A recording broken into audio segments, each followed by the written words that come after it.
Hello friends, ఈరోజు మనం చూడబోతుంది కలకత్తాలో న్యూ మందిర్ నయా మందిర్ అనే శివాలయానికి వచ్చామండి.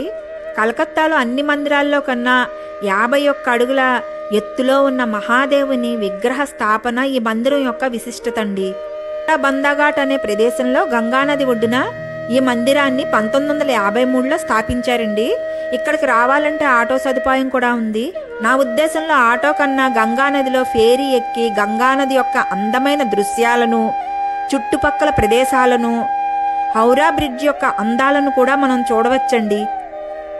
గంగానది మార్గం ద్వారా రావాలంటే ఆరిటోలా ఘాట్ నుండి బందాఘాట్కి బోట్ మీద రావాలి. మందిరం లోపలికి వెళ్ళడానికి టికెట్స్ కూడా తీసుకోని అవసరం లేదండి. 365 రోజులు ఫ్రీ దర్శనం ఉంటుంది.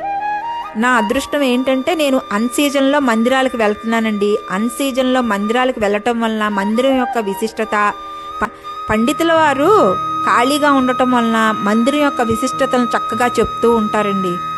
పండితుల వారిని రిక్వెస్ట్ చేస్తే కొద్దిగా ఫోటోలు, వీడియోలు కూడా తీసుకోవచ్చు. కానీ ఆ ఫోటోలు, వీడియోల్లో దేవుడి దగ్గర మనం ఉండకూడదండి. బాగా జనాలున్న మందిరాల్లో వీడియోలు కూడా సరిగ్గా రావు. దేవుడి విగ్రహాలను కూడా మనం సరిగ్గా చూడలేకపోతామండి. నేను అన్సీజన్లో వెళ్ళటం వల్ల నా అదృష్టం అండి.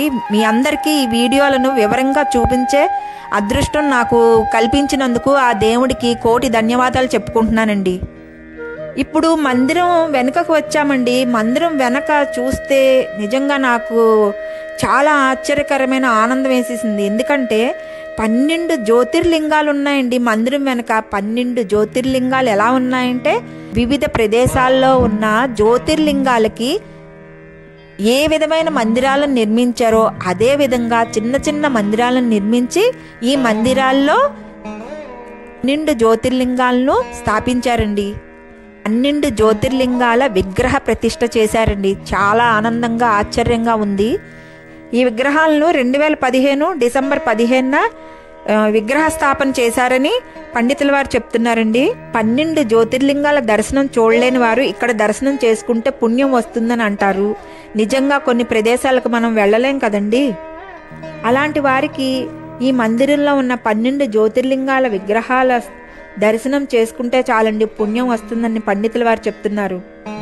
ఇంకొక విశిష్టత ఏంటంటే, గంగానదిలో ఫేరీ ఎక్కి మనం వెళ్తున్నప్పుడు భూతనాథ్ మందిరం కూడా కనపడుతుందండి. భూతనాథ్ మందిరం కూడా చాలా ప్రసిద్ధమైంది. దీని విశిష్టత చెప్తే మీరు చాలా ఆశ్చర్యపోతారండి. నా ముందు వీడియోల్లో ఈ మందిరం యొక్క విశిష్టతను మీ అందరికీ తెలియచేస్తాను. కలకత్తా వెళ్ళిన వారు తప్పకుండా ఈ మందిర దర్శనాన్ని చేసుకొని 12 జ్యోతిర్లింగాల మహాదేవుని అనుగ్రహాన్ని పొంది, ఆశీస్సులను పొంది ఆనందంగా 12 జ్యోతిర్లింగాల దర్శనం చేసుకుని అందరి దేవుళ్ళ అనుగ్రహాన్ని పొందుతారని నా ముందు వీడియోల్లో చాలా ప్రసిద్ధమైన, విశిష్టమైన మందిరాల గురించి చూపిస్తూ మిమ్మల్ని ఆనందపరుస్తూ ఉండాలన్నదే నా కోరికండి. ధన్యవాదములు.